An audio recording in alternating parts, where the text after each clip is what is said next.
اعوذ باللہ من الشیطان الرجیم بسم اللہ الرحمن الرحیم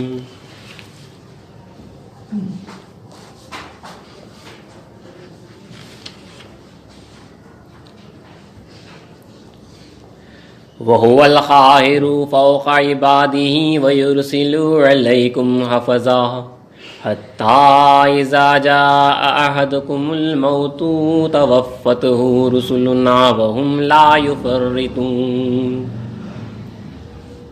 اور وہ اپنے بندوں پر غالب ہے اور وہ تم پر نگہبان یعنی فرشتے مقرر کرتا ہے، یہاں تک کہ جب تم میں سے کسی کی موت آ جاتی ہے تو ہمارے فرشتے اس کی روح قبض کرتے ہیں اور وہ کسی طرح کی کوتاہی نہیں کرتے۔ ثم ردوا الی اللہ مولاہم الحق الا لہ الحکم وہو اسرع الحاسبین۔ پھر روز قیامت وہ سب اپنے مالک کے حقیقی کی طرف لوٹائے جائیں گے۔ یاد رکھو کہ حکم تو بس اسی کا ہے اور بہت جلد حساب لینے والا ہے۔ قل من ينجيكم من ظلمات البر والبحر تدعونه تضرعا وخفيا قل من ينجيكم من ظلمات البر والبحر تدعونه تضرعا وخفيا لئن أنجانا من هذه لنكونن من الشاكرين۔ آپ پوچھئے کہ بیابانوں یعنی جنگلوں اور سمندر کی ظلمتوں سے تم کو کون نجات دیتا ہے جبکہ تم اسے گڑ گڑا کر اور چپ کے پکارتے ہو کہ اگر اللہ ہمیں اس مصیبت سے نجات بخشے تو ہم اس کے شکر گزار ہوں گے۔ قل اللہ ینجیکم منہا ومن کل کرب ثم انتم تشرکون۔ آپ کہہ دیجئے کہ اللہ ہی تم کو اس مصیبت سے اور ہر سختی سے نجات دیتا ہے، پھر بھی تم اس کے ساتھ شریک گردانتے ہو۔ قل هو القادر علی ان یبعث علیکم عذابا من فوقکم او من تحت ارجلکم او یلبسکم شیعا ویذیق بعضکم بأس بعض انظر کیف نصرف الآیات لعلہم یفقہون۔ کہہ دیجئے کہ اللہ اس پر قادر ہے کہ تم پر اوپر کی طرف سے یا پاؤں کے نیچے سے عذاب بھیجے یا تم کو گروہ کر دے اور ایک کو دوسرے سے لڑا کر آپس کی لڑائی کا مزاح چکا دے۔ دیکھو ہم اپنی آیتوں کو کس طرح بیان کرتے ہیں تاکہ یہ لوگ سمجھے۔ وَكَذَّبَ بِهِ قَوْمُكَ وَهُوَ الْحَقُّ قُل لَّسْتُ عَلَيْكُمْ بِوَكِيلٍ لِكُلِّ نَبَإٍ مُّسْتَقَرٌّ وَسَوْفَ تَعْلَمُونَ۔ اور اس قرآن کو آپ کی قوم نے جھٹلایا حالانکہ وہ سراسر حق ہے۔ آپ فرما دیجئے کہ میں تمہارا داروغہ تو نہیں ہوں، ہر خبر کے لیے ایک وقت مقرر ہے اور تم کو عنقریب معلوم ہو جائے گا۔ صدق اللہ العظیم وصدق رسولہ الکریم وصدق المہدی الموعود العظیم۔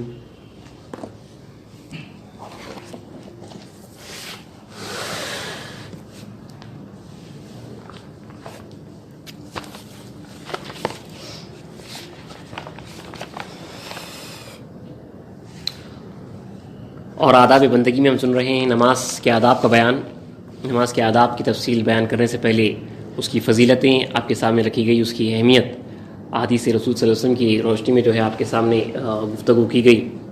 آگے بڑھتے ہوئے جماعت کی نماز کی اہمیت پہ ہم نے کل گفتگو کی تھی، تھوڑی سی اور روایتوں کے ساتھ جو ہے جماعت کی نماز کی جو اہمیت ہے وہ آپ کے سامنے پیش کی جا رہی ہے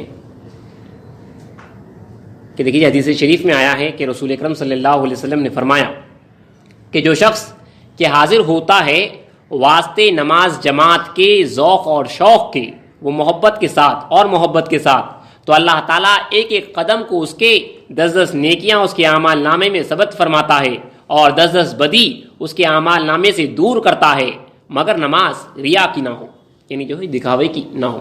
تو خدا تعالیٰ کا یہ طریقہ ہے، یہ انعام ہے بندگان خدا کے اوپر جو جماعت کی نماز کے واسطے گھر سے نکل کے آتے ہیں، ایک ایک قدم پہ جو ہے ان کو جو ہے اللہ کی قربت حاصل ہوتی ہے، نیکی ملتی ہے، اور ایک ایک قدم پہ جو ہے ان کی جو برائیاں ہیں وہ دھلتے جاتی ہیں۔ اور ساتھ میں لکھا ہے کہ مگر نماز جو ہے ریا کی نہ ہو، یعنی جو ہے دکھاوے کی جو ہے نماز نہیں ہونی ہے، خلوص کے ساتھ، خاص طور پہ بندگی ہے اللہ تعالیٰ کی، اس میں جو ہے پورے اخلاص کے ساتھ محض اور محض اللہ واسطے جو ہے نماز ادا کرنا ہے. دیکھیے نماز کتنی اہمیت ہوتی ہے، اور ریاکاری نماز میں اگر آ جائے تو وہ کہاں لے جاتی ہے. یعنی اگر دکھاوے کے واسطے اگر نماز ہو جائے، خصوصاً امامت کا جو عہدہ ہوتا ہے، اسی لیے کہا جاتا ہے مرشدی اور امامت کی ہوس نہیں رکھنی چاہیے. وہاں پر سکھایا جاتا ہے کہ مرشدی کی اور امامت کی ہوس یعنی خواہش جو ہے نہیں رکھنی چاہیے. اگر وہ اللہ تعالیٰ کی طرف سے مل رہی ہے تو وہ آپ کو جو ہے اس کو سونپتے ہوئے جو ہے گزارنا ہے.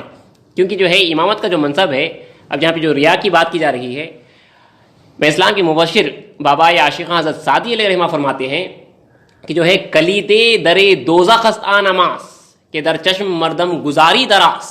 یعنی وہ نماز دوزخ کی کنجی بن جاتی ہے جو لوگوں کے دکھاوے کے واسطے دراز کر دی جاتی ہے، لمبی کر دی جاتی ہے. نماز ایک وہ ہے جو اللہ تعالیٰ سے ملا رہی ہے، جنت کے دروازے کھلا رہی ہے، جیسا کہ آپ نے حدیث میں جو ہے سنا ہے، اس کا قرب عطا کر رہی. پھر وہی نماز میں اگر جو ہے ریا آ جائے، دکھاوا آ جائے، دوسرا آ جائے، دوسرے سے لمبی کر دی جائے، یا کسی اور وجہ سے جو ہے دکھاوا نماز میں آ جائے، تو آپ فرماتے ہیں حضرت سعدی علیہ رحمہ کی کلید در دوزخ است نماز، یعنی جو ہے وہ نماز دوزخ کے دروازے کی جو ہے چابی بن جاتی ہے، جو لوگوں کے واسطے جو ہے دراز کر دی جاتی ہے. اسی لیے جو ہے نماز بندگی پوری جو ہے اخلاص کے ساتھ ادا کریں. اسی واسطے جو ہے، اور جو اخلاص کے ساتھ ادا کرتا ہے اس کے واسطے یہ ثواب رسول اکرم صلی اللہ علیہ وسلم نے بتایا ہے. اور آگے بڑھتے ہوئے حدیث رسول صلی اللہ علیہ وسلم ہے کہ آقا نے فرمایا کہ جو کوئی 5 وقت کی نماز جماعت سے پڑھے تو اللہ تعالیٰ اس کو 100 شہیدوں کا درجہ دے گا. اور وہ ایسے شہید جو خدا کی راہ میں خالصاً اخلاص کے ساتھ جان اور مال دے دیے ہیں، جو مخلص اخلاص کے ساتھ اپنی جان اور مال دے، اس کا ثواب جو ہے اللہ تعالیٰ جو ہے اس کو بخشتا ہے.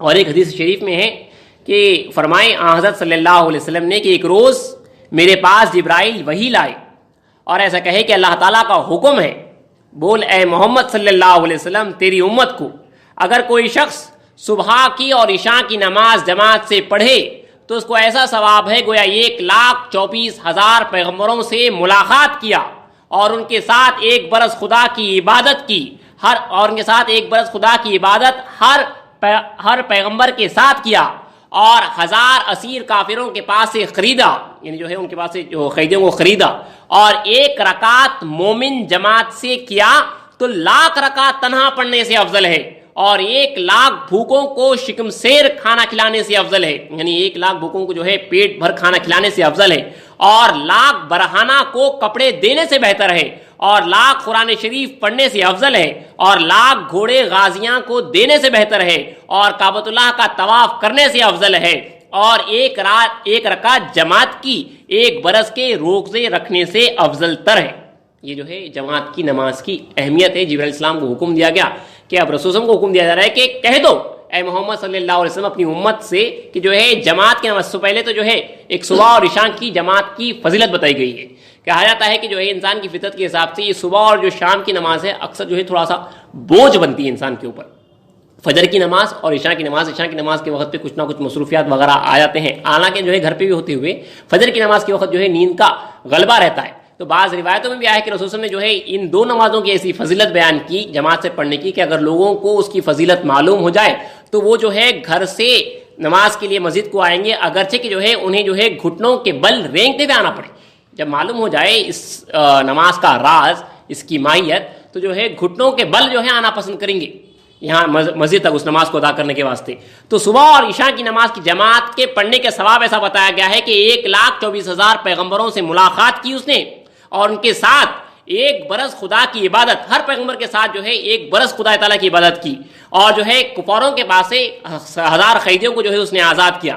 پھر اس کے بعد جو ہے صرف 1 رکعت کے تعلق سے کہا گیا، 1 رکعت کی جو جماعت کی نماز ہے اس کے تعلق سے کہا گیا کہ مومن، یہاں پہ خاص ہے کہ وہ مومن ہو، اس کی 1 رکعت مومن جماعت سے کیا تو 1,00,000 رکعت تنہا پڑھنے سے افضل ہے. یعنی تنہا اگر پڑھ رہا ہے وہ 1,00,000 رکعتیں پڑھ رہا ہے تو اس سے 1 رکعت جماعت والی افضل ہے. اور 1,00,000 بھوکوں کو شکم سیر کھانا کھلانے سے افضل ہے. 1,00,000 بھوکوں کو جو ہے پیٹ بھر کھانا کھلانے سے افضل ہے. کون سی؟ اس کی 1 رکعت جماعت والی. اور 1,00,000 برہنہ کو کپڑا دینے سے بہتر ہے. جس طرح سے کپڑے نہیں ہیں ان کو جو ہے 1,00,000 لوگوں کو جو ہے کپڑا دینے سے بہتر ہے. اور 1,00,000 قرآن شریف پڑھنے سے افضل ہے. اور 1,00,000 گھوڑے غازیوں کو دینے سے بہتر ہے. اور کعبۃ اللہ کا طواف کرنے سے افضل ہے. اور 1 رکعت جماعت کی 1 برس کے روزے رکھنے سے افضل تر ہے. تو یہ اس تعلق سے ہے جہاں پہ جو ہے بندہ خدا جماعت کی نماز ادا کرتا ہے تو اللہ تعالیٰ جو ہے اس کو جو ہے اس طرح سے جو ہے انعامات عطا کر رہا ہے. یہ اس کا قرب ہے. یہ مومن کے واسطے جو ہے انعامات ہے. اور یہ امت مصطفیٰ صلی اللہ علیہ وسلم کا جو ہے خاصہ ہے کہ نماز پڑھ رہا ہے اور جماعت سے پڑھ رہا ہے تو اسے جو ہے پیغمبروں کے ساتھ جو ہے عبادت کرنے کا جو ہے اللہ تعالیٰ ثواب عطا کر رہا ہے. یہ اس کی خوشی ہے, یہ اس کی عطا ہے جو امت مصطفیٰ صلی اللہ علیہ وسلم کو عطا ہو رہی ہے. اور جیسا کہ ہمارے قوم میں خاص طور پہ جماعت کی نماز کی جو تاکید کی گئی ہے, مہدی موعود علیہ السلام نے بھی جو ہے حکم کیا تھا کہ جو ہے ہمارے جو لوگ ہیں جو دائرے کے باہر جاتے تھے جہاں پہ غیروں کی مساجد وغیرہ ہوتی تھی, تو آپ نے فرمایا کہ جو ہے جماعت وہاں پہ نہیں ملتی تو جو ہے اپنے ساتھ جو ہے ہمیشہ کسی نہ کسی کو جو ہے لے جاؤ تاکہ جو ہے تم اپنی جماعت علیحدہ بنا کر پڑھ سکو. ایک تو جو ہے غیروں کی جو ہے پیچھے ادا کرنے کی جو ہے ممانعت ہے. اگر آپ تنہا ہیں تو آپ کو تنہا ہی پڑھنا ہے اس وقت پہ, کیونکہ جو ہے اس شخص کی جو ہے نماز ہی نہیں ہو رہی ہے, آپ اس کے پیچھے نماز پڑھ نہیں سکتے. اسلام کا فرمان ہے. اور دوسرا اسلام کا حکم ہے کہ جو ہے آپ جب جا رہے ہیں تو جو ہے ساتھ میں جو ہے کسی کو لے جاؤ تاکہ جو ہے جماعت کے ساتھ جو ہے نماز ادا ہو. باہر کہیں جا رہے ہیں دور تو وہاں پہ جو ہے جماعت کے ساتھ نماز ادا ہونے کے واسطے میں اسلام نے جو ہے حکم دیا ہے. اور ساتھ ہی ساتھ دیکھیے جماعت کی نماز کتنی اہمیت کی حامل ہوتی تھی کہ کہا گیا ہے کہ جو ہے گروہ مقدسہ میں بہت سے نیچے کے طبقے میں بھی, نیچے تک میں اسلام کے بعد تک بھی ایسے بزرگ ہو گزرے ہیں کہ نماز پنجگانہ 5 وقت کی نماز جماعت سے پڑھنے میں ایسے وقت کے پابند اور محتاط تھے, احتیاط برتتے تھے کہ تکبیر اولا تک ہاتھ سے جانے نہ دیتے تھے. یعنی پہلی جو تکبیر ہے وہ تک ہاتھ سے جانے نہ دیتے تھے. چنانچہ بندگی میں سے جعفر بن بندگی میں سے میراجی نبیر بندگی میں شاہ یعقوب حسن ولایت کی نسبت خاتم سلیمانی میں لکھا ہے کہ 12 سال تک تکبیر اولا فوت نہ ہونے پائی. 12 سال تک جو ہے انہوں نے اس طرح سے جو ہے اس کی حفاظت کی ہے جو ہے تکبیر اولا جو ہے ان کی فوت نہیں ہوئی. 5 وقت کی نماز وہ بھی جو ہے پہلی رکعت میں جو پہلی تکبیر ہوتی ہے, جو پہلی اللہ اکبر ہوتی ہے وہ تکبیر اولا ہوتی ہے, اس میں یہ لوگ رہتے تھے. تو ہمارے خاون کا خاصہ ہے شریعت مصطفیٰ صلی اللہ علیہ وسلم کی ایسی حفاظت, اور نماز با جماعت کی جو ہے اس طرح سے حفاظت کی جاتی تھی. اور اس سے پہلے بھی آپ کو کہا گیا ہے کہ اذان جو جماعت کے واسطے جو اذان ہوتی ہے اس کے بعد جو ہے امامنا مہدی موعود علیہ السلام نے کھانے کا لقمہ جو ہے صحنک میں ڈال دیا ہے, کیونکہ جو ہے اللہ تعالیٰ کا وہاں پہ حکم ہے اسے جو ہے فوراً ادا کرنا ہے. اور ساتھ ہی ساتھ کاسبین کے واسطے بھی جو ہے یہ شرط لگا دی گئی تھی, مجھے کاسبین کے واسطے جو 10 شرائط ہے, جو کنڈیشنز ہے کہ ان شرائط کو کنڈیشنز کو پورا کرتے ہوئے کسب کرو. اس میں جو ہے 5 وقت کی نماز با جماعت ادا کرنا جو ہے ایک شرط ہے. اگر آپ جو ہے دور دراز علاقے میں ہیں جہاں پہ آپ جو ہے تنہا ہے تو مجبوری کی بات الگ ہے, لیکن جو ہے جو محلے میں رہتا ہے, قریب میں رہتا ہے, جہاں پہ جو ہے اسے مسجد بھی میسر ہے اور جو ہے اور اس کو جماعت مل سکتی ہے تو اس کے اوپر لازم ہے. اب وہ شرائط بھی اس کے اوپر جو ہے پورے ہو رہے ہیں, جماعت اس کو مل سکتی ہے, تو میں اسلام کا حکم ہے کسب کو حلال کرنے کے واسطے, جائز کرنے کے واسطے کہ جو ہے جماعت کے ساتھ جو ہے نماز ادا کرے. کیونکہ ایک تو خدا تعالیٰ کا حکم ورکعوا مع الراکعین, یعنی رکوع کرو تم رکوع کرنے والوں کے ساتھ, اس کا حکم ہے اور وہ حکم ہی کی فضیلت ہے, اسی میں جو ہے وہ دوڑتا ہے. کیونکہ میرے مالک کا حکم ہے کہ میں نماز تنہا نہیں بلکہ جو ہے رکوع کرنے کے والوں کے ساتھ جو ہے رکوع کروں. تو یہ اللہ تعالیٰ کا حکم ہے, اس کے حکم کے طفیل میں جو ہے آپ کو جو ہے اس کے طفیل میں جو ہے اتنے ثواب وغیرہ جو مل رہے ہیں اس کی رضا ہے, یہ اس کی خوشی ہے. تو بہرحال اس بات کا جو ہے لحاظ رکھیں, جماعت کی نماز کے جو ثواب ہے, جو اس کا مقام اور مرتبہ بتایا گیا ہے, تنہا نماز سے کتنی افضل ہے.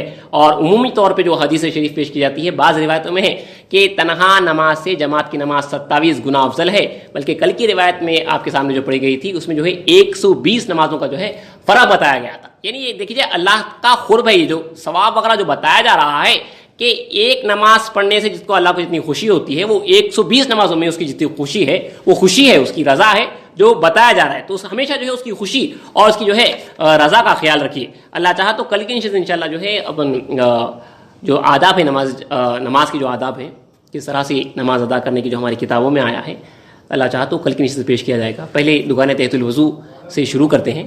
پہلے دیکھ لیتے ہیں سمپل جو نماز کا جو ٹہرنے کا طریقہ ہے, جو قیام کا طریقہ ہے, ہاتھ باندھنے کا طریقہ, رکوع, سجدہ, قاعدہ,